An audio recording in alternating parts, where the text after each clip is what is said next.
Assalamualaikum warahmatullahi wabarakatuh.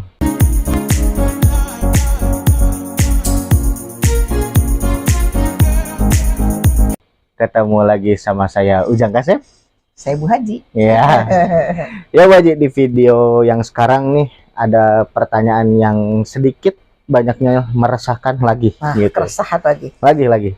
Karena nggak akan habis ya keresahan. Tapi Iya. kali ini dari sudut pandang AA sebagai laki-laki gitu. Jadi kan kalau misalnya dulu ya di video awal-awal terkait tentang bagaimana mempersiapkan pernikahan, bagaimana kita harusnya ketika sudah sebelum atau sesudah menikahnya. Tapi ini lebih dari itu, di kondisi sekarang nih kan baik laki-laki ataupun perempuan yang sudah menikah itu memiliki perannya masing-masing gitu. Dan kalau kita melihat fakta di lapangan itu sebetulnya kan laki-laki dan perempuan ini memiliki tanggung jawab dan peranannya masing-masing. Tapi sepertinya gitu, sepertinya kayaknya kok perempuan kayak yang lebih banyak gitu, banyak aturan, banyak tanggung jawabnya gitu. Nah, sebetulnya kalau laki-laki sendiri itu kayak gimana sih Bu Haji versinya kalau yang laki-laki dalam keluarga gitu dalam ya. keluarga itu? Ya, jadi mungkin ini persepsi ya kalau dianggap bahwa perempuan kok kayaknya kalau udah berkeluarga banyak aturannya gitu ya, kan jadi ibu, jadi pengurus rumah tangga, yang ngasuh anak dan lain sebagainya gitu ya. Belum yang harus nurut sama suami dan lain sebagainya gitu. Jadi sebenarnya di dalam Islam juga mengatur gitu soal laki-laki gitu ya yang sudah berkeluarga, baik dia itu menjadi seorang suami maupun nanti ketika punya anak menjadi seorang ayah gitu, sama aja gitu, punya kewajiban-kewajiban yang banyak juga gitu ya. Kalau kita lihat bagaimana kalau kita berbicara apapun gitu, karena kita sebagai seorang muslim termasuk dalam kehidupan rumah tangga, tentu saja yang harus dilihat adalah baginda Rasulullah Shallallahu Alaihi Wasallam kan gitu ya. Bagaimana beliau menjadi seorang ayah, bagaimana beliau menjadi seorang suami gitu. Nah, jadi ada beberapa hal yang disampaikan oleh Rasulullah, bahkan banyak ya tentang kita berbicara tentang laki-laki dalam rumah tangga, yaitu diantaranya bahwa seorang laki-laki itu wajib memperlakukan keluarga dan pasangan dengan baik gitu. Nah, ini pernah disampaikan oleh baginda Rasulullah SAW di dalam hadisnya, khairukum li ahlihi wa ana khairukum li ahli, kata Rasulullah SAW. Jadi yang terbaik di antara kalian adalah orang yang paling baik perlakuannya kepada keluarganya. Dan aku, kata Rasulullah, adalah orang yang terbaik di antara kalian kepada keluargaku gitu ya. Jadi hadis ini menunjukkan bahwa Rasulullah menyuruh kepada laki-laki gitu ya untuk memperlakukan keluarga dan ya tentu saja pasangan gitu ya dengan baik gitu. Jadi kalau AA nih udah jadi suami itu bukan berarti ketika dengan istri itu seperti atasan dengan bawahan gitu ya, majikan dengan buruh gitu, nggak seperti itu. Tetapi harus diperlakukan gitu seperti sahabat seorang istri itu. Jadi bagaimana memperlakukan bukan seperti gambaran kalau di sinetron gitu ya. Kalau jadi laki-laki itu gampang nunjuk, kalau kesalahan istri marah gitu ya. Nggak begitu. Justru kata Rasulullah yang paling baik itu adalah orang yang paling baik kepada keluarganya. Jadi bagaimana memperlakukan keluarga itu dengan baik gitu ya. Itu yang pertama. Kemudian yang kedua adalah kewajiban laki-laki yang ini pasti sudah pada tahu ya dan harusnya tahu gitu ya. Memberi nafkah yang layak bagi istri dan anak-anaknya gitu ya. Ini sepertinya kan ya masalah seorang suami nggak memberikan nafkah gitu ya. Tetapi secara realitanya faktanya saat ini kan banyak ya yang laki-laki menjadi bapak rumah tangga, istri yang kerja, istrinya yang memberikan nafkah gitu ya, kan itu jadi udah kebolak-balik. Padahal yang wajib memberikan nafkah itu adalah suami gitu ya. Dan ini juga sebagai tanggung jawab seorang suami itu yang harus dipahami. Jadi ketika sebelum menikah itu harus paham banget bahwa nafkah itu adalah kewajiban suami. Sehingga jangan sampai ketika ya seperti remaja-remaja saat ini ya, berani nikah tapi nggak tahu tuh ternyata setelah menikah, oh, kok begini gitu ya, kudu tanggung jawab nafkah dan lain sebagainya. Akhirnya apa yang terjadi gitu ya? Ya cerai gitu ya. Jadi lepas tanggung jawab atau si istrinya yang disuruh kerja gitu kan seperti itu. Nah, ini sangat jelas sekali ini tentang ini ya di dalam Al-Qur'an, di dalam surat Al-Baqarah ayat 233 gitu ya. Yang artinya kewajiban ayah untuk memberi makan dan pakaian kepada para ibu secara layak gitu ya. Kemudian seseorang tidak dibebani melainkan menurut kadar kesanggupannya. Nah, ini juga perlu diperhatikan ketika berbicara memberikan nafkah dengan layak gitu ya, bil ma'ruf itu kalimatnya di dalam surat Al-Baqarah itu bil ma'ruf. Dengan layak itu jadi seperti bukan berarti juga ditentukan kamu itu harus memberikan nafkah kepada aku sekian puluh juta gitu ya. Padahal si laki-lakinya nggak mampu gitu ya. Nah, di dalam Al-Quran maksudnya bil ma'ruf itu adalah kalau misalnya suaminya makan daging, ya berarti istrinya juga kudu makan daging. Suaminya membeli pakaian yang bagus, ya istrinya juga kudu sama begitu. Nah, itu yang disebut ma'ruf gitu ya. Itu. Kemudian yang ketiga nih ya, yang ketiga bahwa selalu memperlakukan istri dengan baik gitu ya. Nah, ini jadi Rasulullah SAW jadi senantiasa memposisikan kepada istri itu seperti yang senantiasa tetap menjaga akhlak yang baik kepada seorang istri itu gitu ya. Jadi pernah Rasulullah berpesan kepada para sahabat gitu, nasihatilah gitu ya istri-istri kalian gitu ya. Tapi tidak dengan kalimatnya begini karena panjang ya ini ya. Ketahuilah berwasiatlah tentang kebaikan terhadap para wanita yaitu para istri karena mereka hanyalah tawanan di sisi tangan kalian. Kalian tidak menguasai dari mereka sedikit pun kecuali hanya itu. Terkecuali jika mereka melakukan perbuatan keji yang nyata gitu ya. Jadi bila mereka melakukan hal itu, maka kurunglah mereka di tempat tidurnya dan pukullah mereka dengan pukulan yang tidak meninggalkan bekas. Namun bila mereka mentaati kalian, tidak ada jalan bagi kalian untuk menyakitinya. Jadi justru kadang-kadang suka dituduhkan bahwa kalau Islam itu seakan-akan ngurung kepada istri gitu ya, mengekang gitu ya. Padahal sebaliknya dalam Islam itu ya justru suami itu harus memperlakukan kepada istri itu sangat baik gitu. Bahkan kalaupun dia berbuat maksiat gitu dosa gitu ya, itu tidak ujug-ujug misalnya seperti yang sekarang dipukul gitu ya atau dimarahi, tapi dinasehati gitu ya. Tapi kalau udah ngulang lagi boleh tuh sampai misalnya kalimatnya di dalam Al-Quran itu dipukul tapi pukulan untuk mendidik, bukan pukulan yang seperti sekarang bikin lebam-lebam gitu kan. Kita sering ya lihat di berita ya seorang suami melakukan pukulan gitu, bahkan sampai nauzubillah min dzalik kayak sekarang itu dibunuh gitu ya kalau marah itu.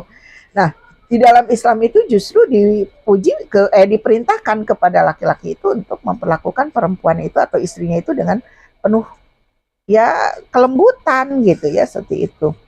Bahkan pernah ditanyakan kepada Aisyah radhiyallahu anha bahwa bagaimana Rasulullah ketika di rumah.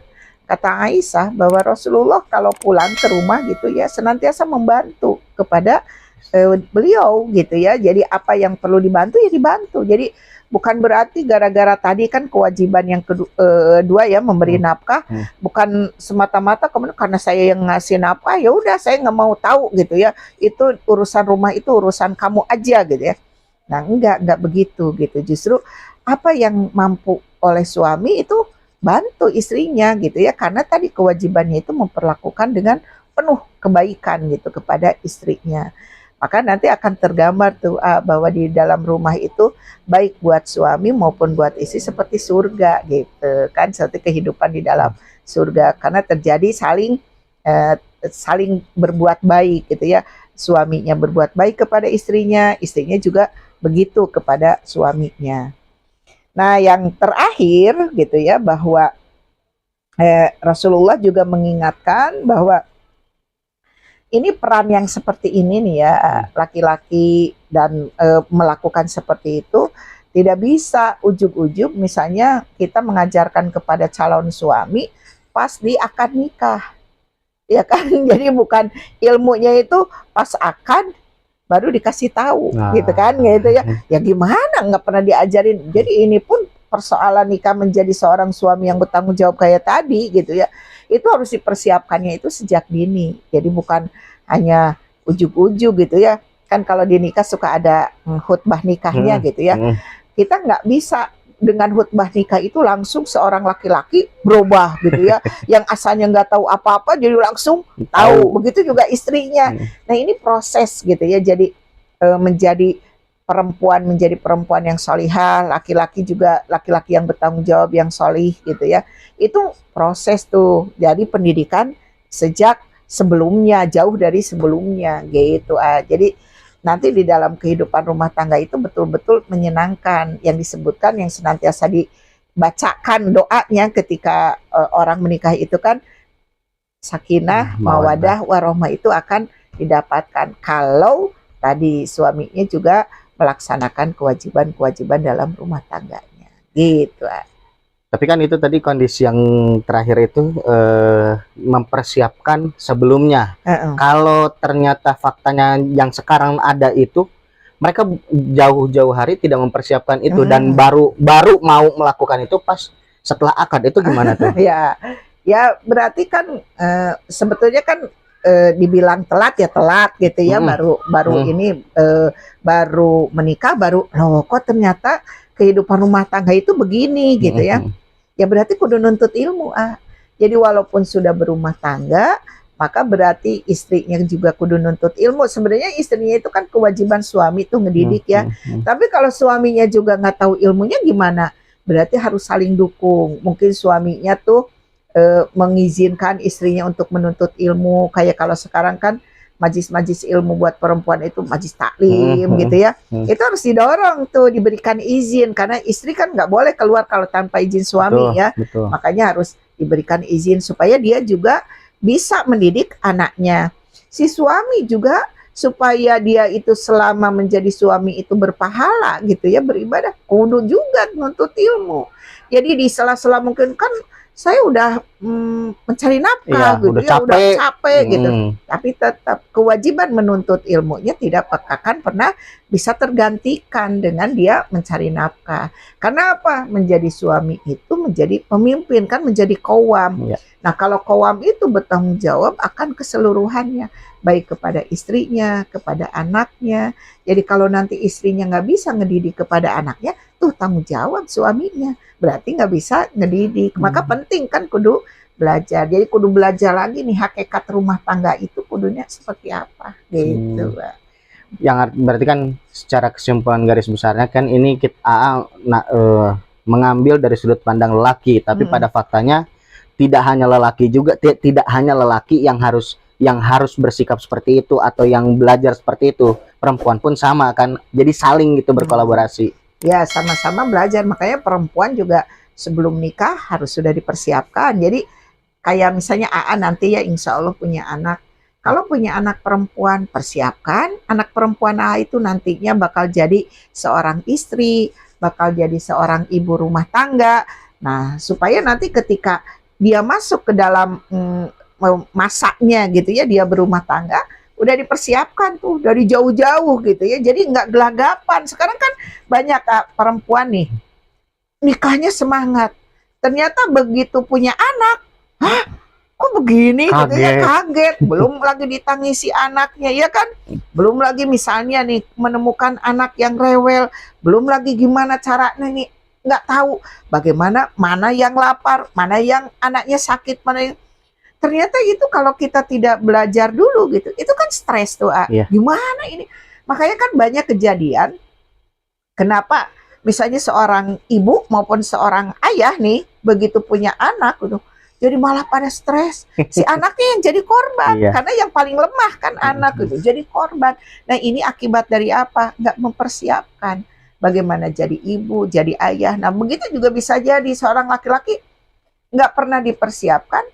Jadi ketika punya anak itu bingung. diapain nih Iya. gitu kan gitu ya, karena namanya juga bayi gitu kan, ya nggak bisa kita ajak bicara seperti ke orang dewasa gitu. Tapi kalau udah dipersiapkan, jadi dia udah siap, oh bagaimana tuh punya anak ini harus bagaimana dari mulai usia. Nah, nantilah kita bahas ya. Iya. Ada pendidikan anak mulai dari 0 sampai 7 tahun, nanti 7 tahun sampai 14 sampai 21 itu ada tahapannya tuh. Sehingga kan setiap keluarga itu punya. Nah, ini yang penting ketika berumah tangga itu kudu punya visi misi yang jelas gitu. Udah gitu dulu aja terkait visi misi usia anak, kita lanjutin ya, aja di video selanjutnya. Biar episodenya berlanjut Karena persoalan rumah tangga itu tidak hanya seujung kuku aja, masih banyak lagi yang bukan lainnya. hanya makan gitu ya. Iya, makanya. Gitu dulu teman-teman di video kali ini, kita lanjut di video yang selanjutnya. Doain aja biar kitanya sehat terus, biar bisa bikin video terus. Tapi ini sekali lagi nih dilihat nih, ini yang ini nih, yang ini dilihat. Coba tolong yang belum subscribe dulu. Kita ketemu lagi di video selanjutnya. Jangan lupa juga buat subscribe ya di bawah, subscribe. Jangan lupa buat like, share. Jangan lupa juga buat share. Nah, biar videonya semakin banyak yang nonton. Kita ketemu lagi di video selanjutnya. Saya Ujang Kasep. Dan saya Bu Haji. Kita pamit undur diri. Wassalamualaikum warahmatullahi wabarakatuh.